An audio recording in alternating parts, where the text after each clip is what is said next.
بسم اللہ الرحمن الرحیم۔ جی عزیز طلباء و طالبات، آئیے اب ہم اپنے سبق نمبر 2 رسالت کا آغاز کرتے ہیں اور جانتے ہیں سب سے پہلے اس سبق رسالت کو پڑھنے کے چند اہم مقاصد۔ اس سبق رسالت کو پڑھنے کے بعد ہم سب اس قابل ہو سکیں کہ لفظ رسالت کا لفظی اور اصطلاحی معنی اور مفہوم جان سکیں۔ اس کے ساتھ یہ بھی جان سکیں کہ رسالت کی ضرورت اور اہمیت کیا ہے، اور ہم پر یہ بات بھی واضح ہو جائے کہ نبی اکرم صلی اللہ علیہ وسلم کی تعلیمات پر عمل کرنے کے بعد ہی ہم اللہ تعالیٰ کی رضا اور اس کی خوشنودی حاصل کر سکتے ہیں، اور نبی اکرم صلی اللہ علیہ وآلہ وسلم کی تعلیمات پر عمل کرنا کامیابی کا واحد راستہ ہے۔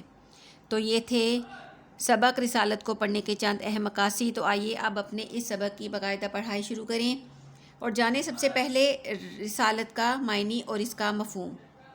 رسالت عربی زبان کا لفظ ہے۔ رسالت عربی زبان کا لفظ ہے۔ اس کا لفظی معنی پیغام پہنچانا ہے۔ دین اسلام کی اصطلاح میں رسالت سے مراد اللہ تعالیٰ کا پیغام اس کے بندوں کو پہنچانا ہے۔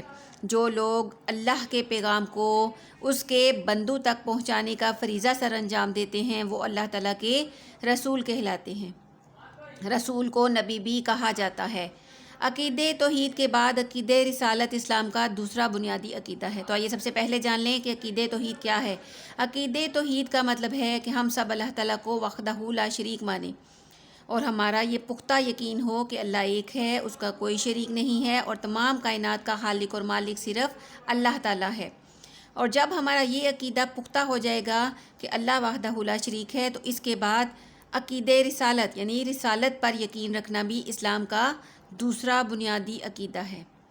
عقیدہ توحید کے بعد عقیدہ رسالت اسلام کا دوسرا بنیادی عقیدہ ہے۔ اللہ تعالیٰ کے رسول دنیا کی تمام قوموں کی طرف تشریف لائے اور ان کو اللہ تعالیٰ کی بندگی اور اسلام کی